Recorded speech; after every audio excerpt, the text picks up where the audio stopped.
Herzlich willkommen zu Afrika Outlook. Lebenswege, die können so unterschiedlich sein. Manche sind linear und andere von Zäsuren gekennzeichnet. Und diese Zäsuren sind manchmal ganz freiwillige und manchmal aber unfreiwillige, erzwungene. Davon werden meine Gäste heute erzählen. Alles auf Neustart, mein zweites Leben. Ich freue mich auf meine Gäste. Nwakwuoke Abaeze, ich hoffe, ich habe den Namen richtig ausgesprochen, Ingenieur aus Nigeria, das ist mein erster Gast. Außerdem Braxton, eine wunderbare Sängerin, ein Newcomer aus Nigeria. Und wir haben dann noch Professor Dr. Chapman. Ich freue mich auf eine sehr spannende Runde. Herzlich willkommen erstmal. Dankeschön. Herr Abaeze. Habe ich das denn richtig ausgesprochen gerade? Abaeze. Abaeze. Ja, das Abaeze. Noch so ein bisschen Klang fordert das Ganze, ne? Yeah. You're from Nigeria, Yes. and like many young Africans, you had the wish to study abroad. When did this wish arise? Yes, it was. I think it started from my father, because he was the first man in my community to have a PhD in physics. So, and I've always looked up to him, and I knew that I wasn't supposed to just end my life back in where I was born or where I grew up. So I've always had that intention to get out. You know, like I sing it every day as a child, and it happened when I was 24 years old, so I had to move. So your father was your kind of role model in a way. Yes, is that definitely, right? Definitely. And what did you study then? I think it was electrical Engineering. engineering. Yes, I did electrical engineering. Masters in Sweden. So when I got it, it was like a dream come true. And the most interesting thing about it was that that's why cost and loss. So I took the opportunity, and it was the best decision of my life. I mean, you studied abroad. Did you ever think about knowledge transfer, to transfer your knowledge back to Nigeria later on? Definitely, that would be the ultimate goal. Yeah, but not yet at the moment, because I still need to get more. I still have to acquire more. So You're still on your way, you know? I'm still on my way. I'm still getting ready. But I know someday that I would have to go back and give back to the society. Yeah. You studied in Sweden, that's what you told me. Can you still speak some Swedish, at least? I know a little, I know something like Johanna, which is probably not correct. But do you know some Swedish still? Do you remember some of this beautiful language? Yes, I do. Swedish language is like a melody, you know. That was actually my interest. And again, because when I was growing up, I always liked telephony. So the first telephone conversation was actually done through Sweden. So they have this very good telephony capacity. So, and I love the language and the people. And you love the country too, Oh, you know, the people. I mean, what was your first impression when you went there? Well, my father told me before I even left that I'm going to meet from the airport people with blonde hair, like blonde, everything blonde, you know, like blonde It was everywhere. so different from your home country, right? Yeah, definitely. What else was different? I mean, the people look different, of course. What is different too, or what was different too? Was it the way you expected Sweden to be? Yes, I did a lot of research about them, but one thing that I really respect about Swedish people is their honesty. That's what you experienced a lot. That's no? my That's experience what for you told me. all the 5 years I lived and studied and worked in Sweden. No Swedish person lied to me.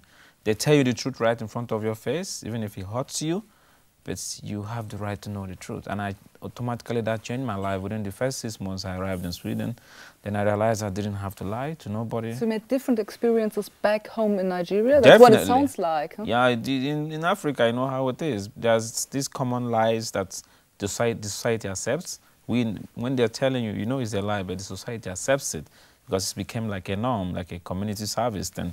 But in Sweden, it was completely different. Then I realized I have to really, I just started taking the good things that I see around me. So you felt free all of a sudden. Definitely. That's what it sounds like, It was the best right? moments of my life. So you felt at home in Sweden. Definitely. You started to integrate, you started to learn the language, you made friends, but all of a sudden in I think it was 2010. Yeah, 2010. You had to leave. You even taught at university, that's yes, right. After my graduation, I did graduate assistant. So I was able to host a lot of few bachelor degree labs. So life was perfect then, right? Yes, it was okay. Before the financial crisis hit my... I was actually... But that changed everything to you, yeah, that right? completely changed my course. I had hoped to start a PhD there, but it has to be funded. It has to be on grant. But when the financial crisis came, a lot of companies that I had hoped that would pay me pulled out of the topics that the professors offered to me to work on. So, and then I had also my small company that I was also running. Yeah, besides, and it also affected my suppliers. Your whole life, right? Yeah, my whole life. And you had to leave, that's what you told me. Denmark, even though you loved that country so much, you wanted to stay there. So much. I still think about my days in Sweden. Could you imagine to go back one day? Back to Sweden? Yes, definitely. Yes, I would definitely go You're in love with this country, I hear that. But you had to leave because of the financial crisis. You went to Denmark. Yeah, I went to Denmark. Why Denmark? Well, Denmark because it was I just drove in my car. Not so far away? Not so far away. And I also had a green card in Denmark, so I said, why not? So I moved there, but it wasn't even easy. And life was completely different, all of a sudden, all of a sudden. From one day to the other. You're right. So what did it mean, life was different all of a sudden? I mean, if you compare it to Sweden. Yes, like everything was good as a student, and when I start working, then all of a sudden you're going to have to, you don't have money. I don't believe in social help, so because I have to take care of myself. You wanted to finance yourself. Yeah, I wanted to do things myself. So I went to Denmark, did a couple of menial jobs. It was even tougher because Sweden is 9 million people with a bit of industry. Denmark is 6 million with even lesser industry. And Copenhagen wasn't really that much of my best cities. I like it quiet. Then I thought about Germany, 90 million people plus, and a lot of producing industries. So that was what made me to pack my things, drove again. So you found yourself in a rather devastating situation in Denmark, and you decided, okay, I'm not going to stay here. I'm going to change my life again. Yeah. I mean, it takes a lot of courage to do that, right? Of course. Where do you get this courage from? Yeah, when you start flying, you don't stop. From the first time you take your bag and leave your But did you have any relatives around, any family in Germany or in Denmark, or was there nobody? No, there wasn't. There wasn't anybody. I had relatives in London, but I only visited them, I think, once or twice. Yeah, but Scandinavian is more like the same. I could hear Danish language. It's just close to Swedish language, so I felt it was easy. I wanted to go to Norway, but I thought it would be similar, probably. Yeah, it was still the same kind of problem. And the financial crisis then was also on Denmark. I met a lot of colleagues that I studied with also in Sweden who ran to Denmark. The life was also difficult a bit, but it's not like if I wanted to be there, I couldn't. But I have to move. I just need to expand my pools, and I felt Germany was better. So you wanted to go to Germany, and what did you expect to find there? The same life as in Sweden, like that you could move on with your studies or move on with your life you had before in Sweden? Yes, I had big hopes. Most of them were dashed, actually, but I had the hope of a family, which I didn't have at the time. I had the hope of a good job. I had the hope of every good thing life could offer me. How did you experience Germany when you arrived on here? What was it like for you? Did you feel welcomed, or was it a culture you did not feel like you fit in? I felt a bit comfortable in the beginning, because I met that I was being accommodated by some families, who really understood what it's like to travel, So, but in the end, you started getting uncomfortable, very, very uncomfortable. Then I had to be by myself, you know what I'm saying? Me, myself, and I. So my hope of getting a family, I had a specific path I was following, you know. Then when I realized it wasn't the right path for me, because my father used to tell me when I was a child that if you're driving or you are walking and you found out that you're on a wrong track, there's nothing wrong for you to make a turn around. Just go back and find the right way. That's what you did That's so what often, I did. and that's what I appreciate so much about you, that you always stand up again and that you always try to find the right path no matter what. Yes. But do you feel at home in Germany by now? Yes, I have a 2-year-old son right now. It makes you family, no? Yeah, Makes you feel at it home. makes me feel that I have Absolutely. the obligation, you know. I owe him everything. So Life has changed completely, life has right? changed, you know. Being a family guy, it changes everything.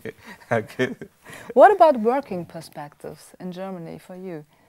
Yes, I met a lot of ups and downs with my work. Die Leute hier manchmal sind komisch. Manchmal sind die Leute komisch. Ja. And you speak German, and it's quite well. We can move on in German, yes, a little bit. Aber manchmal die Arbeitgeber hier, die wollten nur, ich habe keine Ahnung, wie ich kann das. Es ist gar nicht so einfach, ne? It's not that easy for you. Not that easy. And the very bad aspect of it is they lie to you, like they tell you, yeah, you're good, you're this, come, you know, I keep going, and you know, sometimes there was a time I did 2,000 applications. 2,000? Yeah, I was like calling all of them, like they say, yeah, we'll give you a job today, we'll give you a job tomorrow, we'll give you a job. Then sometimes I was also being invited, then the guys I'm supposed to work with in the back office, they're older Germans, they don't speak much English, even though I try hard to speak German. But you know, these telecommunication jobs is not what you can do alone. It's a communal job. You always have to pass information from the first level to the second level to the third level. So it was a bit difficult. Then I resorted to Zeitarbeit, and die Leute haben mich verarschen. Die Zeitarbeit, you know, you just work. And you're really qualified, no? Not Yeah. for Zeitarbeitsjobs, I would say. Say that. Absolutely. Yeah.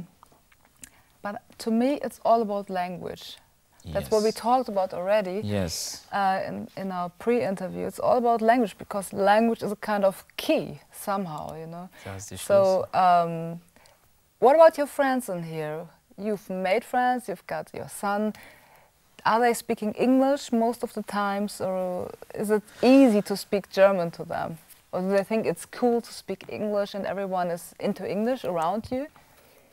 Ja, das haben Sie recht. Meine Freunde, die Leute wollten nur von mir Englisch lernen. Und das war nicht gut für mich, weil ich will auch Deutsch lernen. Aber because English is my first language, so you know, I start. Und jeder versteht es irgendwie doch. Das ist ja so. Jeder versteht die Sprache und findet es international und cool in Deutschland. Yeah. Ne, da möchte man gern zeigen, was man kann und dann lieber Englisch sprechen. Und dann ist das natürlich gar nicht so leicht, ja, sich da mit der deutschen Sprache dann durchzusetzen. Was würdest du den Leuten vorschlagen? What do you recommend for people who choose to live in Germany, who arrive in here? What is important if you arrive in here? I think the ones who have really decided to arrive here and stay here, because there are people who are just passing through, you know. But if you have the intention of staying in Germany, I think the first thing the person should do is to go for the language. Like you said, Absolutely. Sprache ist die Schlüssel. Wenn man das hat, dann kannst du so viel machen. Die gute Ausbildung ist natürlich auch wichtig, aber ohne Sprache wird es holpriger, ne? It's much more difficult. But you're on your way, and what I love about you is that you've got such a positive stance. I mean, we've been talking before, and where do you get your positivity from? Do you have a belief, or is it your son, or what would you say? I was born and raised a Christian, so when the situation gets tough, always, you know, I call on my. You've got someone above. Yes, always. You know, I don't know. You've got a guidance. I've got a guardian angel. Yeah. I can say. But I can see that, even though we didn't talk about that before. Yes.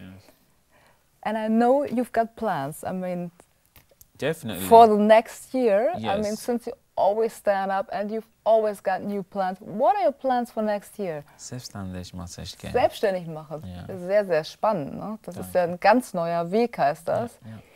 In welche Richtung geht das? Darfst du das schon verraten oder möchtest du noch nicht so ganz darüber sprechen? Ja, ich hoffe, ich kann noch nicht. Nee, ich kann noch nicht. Noch nicht so ganz darüber ganz sprechen. ja. Ja, sehr, sehr spannend. Vielen Dank, dass du mein Gast warst. Das war sehr, sehr schön.